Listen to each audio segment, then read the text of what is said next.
Hey, good morning, everybody. It's Hammer. Today is Monday, December 1st, 2025. I, of course, am Hammer, founder of Originator Success, Grab and Go Social, and Rate Sensei. Remember, you can join me live each and every weekday morning, 9:30 a.m. Eastern Time, broadcasting to you on Facebook and on YouTube. If you're here this morning, say good morning. If you're watching on the replay, go ahead and give me a hashtag replay in the comments. Let me know that you were here. And if you are... Amber, the text reminder is probably going to hit any second because I just sent it. I got hit with a couple of things and I'm running a couple of minutes behind this morning. Bad timing. So got sucked into something and realized that I was... Anyway, I'm here. You're here. We're all here. Let's keep going. If you're watching on the replay, don't forget to give me a hashtag replay. If you do want a text alert reminder, which did just hit, you can go ahead and sign up at hmmr.io/reminder, hmmr.io/reminder. And you could also use this cool QR code over here. If you take a screenshot of it, if you're on your phone now, go to your photos, press and hold it. You can load that. While you're out there, while we're talking about good stuff, think about signing up for the daily email at ratelockadvice.com. We send out an email each and every weekday morning, quick, tight email about what we think is going on with rates for the day, for the next couple weeks and the next month and beyond.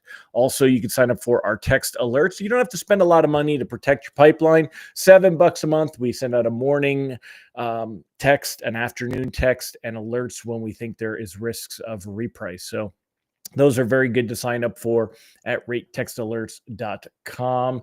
And in fact, let me show you an example of what we've got going on here. Oh my goodness, all these text messages have come in since the rates. Here we go. All right, so bear with me a minute and I will put them up on the other screen. And here you go. So taking a look here, the wrap up on Wednesday, bonds improved a bit as expected, but not much. Still a great day to lock some loans, and Friday is likely to be as well, which it was. Could be a bit more volatile on Monday. May see rate sheets give back some gains, but rates aren't in danger of moving much higher. So with that in mind, let's take a look and see what actually did happen and where we are at on things. So if we take a look here, mortgage-backed securities currently down. I'll just go full screen and make it easier. Currently down 17 basis points on the day. Most of this is due to a situation over in Japan. You can see right here, we've had a big drop. So quick recap on what happened at the end of last week. So last week was a good week for mortgage bonds. You can see here in green, they moved up on the week. Moving up is good for rate sheets. It makes us smile. In fact, if we take a look at what happened to rate sheets last week, you will see that rate sheets did improve on the week quite nicely. We ended the week before 6.32. Monday, we were down at about we didn't end there. It is, so 21 rather. I'm sorry. The ended the week at 6.34, Monday at 6.32. By the time we got to Tuesday, 6.2, Wednesday, 6.22, Friday, 6.22. Thursday, of course, was Thanksgiving, so there was nothing there. But you could see rate sheets had improved on the week, and that was due to the fact that we saw this improvement here in the candlesticks. We started out as low as down here and worked our way up here on the week. That was a nice jump. Went from around 100.77 up to 100.29. And that was basically about plus 0.60 basis points that we saw this jump here. However, one of the things that I did warn you was that if we looked right about here, right about there, we were going to hit a technical resistance level at 101.30, 101.30. And that is what happened, where we did actually hit that level. And on Friday, we pulled back from it a little bit, 101.27, just a couple basis points, but we were right at it on Wednesday, 101.30, 101.27 on Friday, right there. And that's why I thought it was a good time to go ahead and lock some loans. If you take a look over here at the 10-year Treasury yield, now it is currently at 4.09. And if we take a look at where we were at on Friday, or I'm sorry, on Wednesday, Wednesday and Friday, we were at 3.996, which is 4.0, and 4.01 on Friday. And we said that that four mark was going to be a big deal for the 10-year, and it was unlikely we were going to see it break. Now, we have seen a bounce on that this morning. So why are we seeing this negative reaction in bonds? It's more than just holiday hangover. It has to do with what's going on over in Japan. And let me adjust the screen on this and we'll make this fit. So the Bank of Japan has come out and said that they're basically signaling, similar to what our Fed does, they're signaling that they're going to go ahead and probably raise their equivalent to their Fed rate later this month. So if we take a look here, Bank of Japan's, I don't know how to say his name, Yuta, sends a clear hint at chance of a December rate hike. So Bank of Japan Governor Kazuo Yuta sent the clearest hint yet that his board might increase interest rates soon, highlighting the possibility of a move at the Bank of Japan's December meeting. So that pushed bonds up all over the world, actually, globally. So that's why we're seeing this morning a very strong reaction in mortgage-backed securities losing ground, as you see right here, this loss. And then also we've seen a big jump up to the 10-year Treasury yield. Now, the 10-year Treasury is going to be testing that 4.08 level, 4.08, which is where we're actually like rounded up to 4.09 right now. But 4.08 is probably the worst that it's going to get for the moment, because it's going to test this technical support. See these two lines, the blue line and the red line here. These lines here are, converging, and they're going to provide support. Remember, yield, we want to see the yield go down. That's good for the 10-year Treasury. Whereas when we look at what's going on over here at mortgage bonds, we want these to go up. But we've got support here, similar 25 and 50-day moving averages right around 101.03. So not much further than where we're at right now. We're at 101.09. Could drop down a little bit further to right here, 101.03. This would actually be the floor if we go here, and most likely we'll see some sort of a bounce. So because of that, I would cautiously float for the moment. Let's float and see where the day goes and where things go. We're going to get some ISM manufacturing data at 10 a.m., but we do have some other stuff this week. Now, this would normally have been jobs week. We would be seeing the JOLTS data. We would have the ADP data, which we will still have. We would be seeing the BLS data. Of course, all of that got pushed off and delayed until after the Fed meeting. So it does kind of complicate things this week. If we take a look here at what's on the calendar, we have jobless claims. We know that that's kind of our normal thing. You're still going to have the ADP number here, but we don't have JOLTS, and we don't have the big BLS data. What we'll get PCE data, which may or may not help us later in the week. We'll have to see. That's basically the last reading that the Fed is going to have before the Fed meeting. The Fed meeting is on December 10th. It's a little over 10 days, and the CPI inflation data release dates. When is that CPI data coming out? Let's double check that. That's December 18th. So that will be after the Fed meeting. So we're not going to have any of this information in a timely fashion. So that's a big deal. Randy said, how much impact does Japan have on our economy, our economic engine? Not a tremendous amount, but everything does ripple to everything else. Japan, the main thing is the investment of different high level funds and invested in different bonds and things like that, and where it goes. So but it's not a huge, it's not going to be a huge thing. I mean, we're not going to see rates jump up tremendously.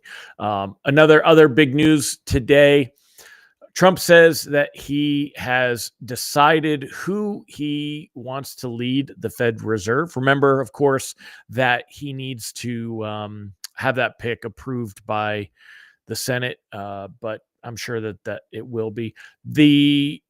The person Trump picks will require Senate confirmation as chair and likely to a 14-year Fed governor term that begins in February if the selection is an outsider. So for insider members, remember Michelle Bowman, Mickey Bowman, and Christopher Waller were the ones that are on the short list for being brought in. But everyone seems to think, the rumor mill has it being, that it will be Kevin Hassett. White House National Economic Council Director Kevin Hassett is the rumor mill on who he is going to pick. Whoever he picks, I know who I'm going to pick. We'll be announcing it, but whoever he picks, it's kind of like what it says here. President Donald Trump said Sunday he's decided on his pick for the next Fed Reserve chair after making clear he expects his nominee to deliver interest rate cuts. Now, remember, the Fed chair does hold a lot of influence, but they don't make that decision on their own. They're still going to have to get other members to vote that way.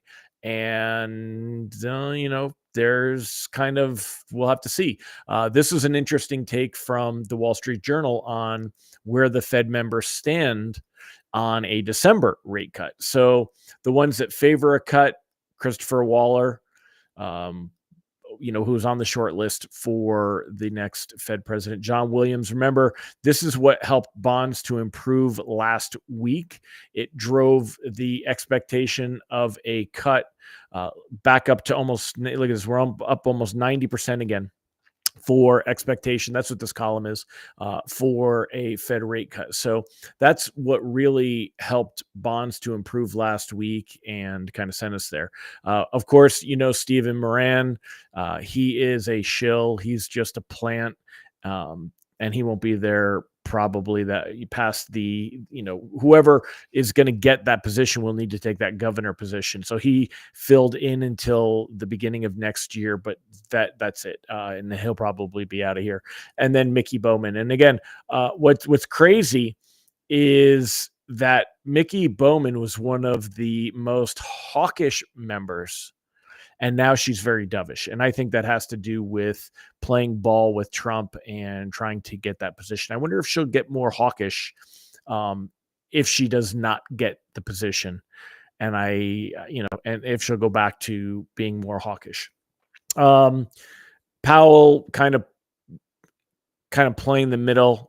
Lisa Cook, Fed Chair Vice Chair Philip Jefferson, and then the ones that are clearly basically against a rate cut, you've got Susan Collins, Jeffrey Schmidt, Austin Goolsbee, Alberto Muslim, and Michael Barr. These are all voting members this year. So there are other Fed members, and you hear them talk all the time, but these are the voting Fed members, and kind of who is more against it. So even if there is someone that takes over this role, you're still very likely to have, especially as we get into, next year.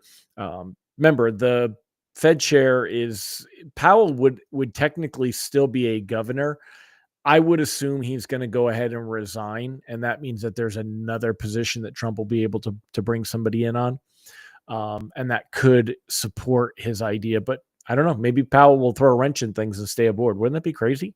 So we'll have to wait and see. So anyway, that's it, my friends. As you've noticed, scrolling on the bottom of the screen, every year we do a success planning workshop. This year, we are going to shake it up a little bit. Now, I do have what I feel is a very, very strong formula for having a great success plan. I call it success plan more than a business plan. It's a success plan. It definitely involves business, but it's more holistic and it involves different aspects of life. This year, we're going to incorporate a little bit of AI into it, an AI engine to help you to have a finished, completed plan at the end of the workshop, have it in hand. We've been very good about that in the past, but I think that we can use AI to speed it up and make it even better.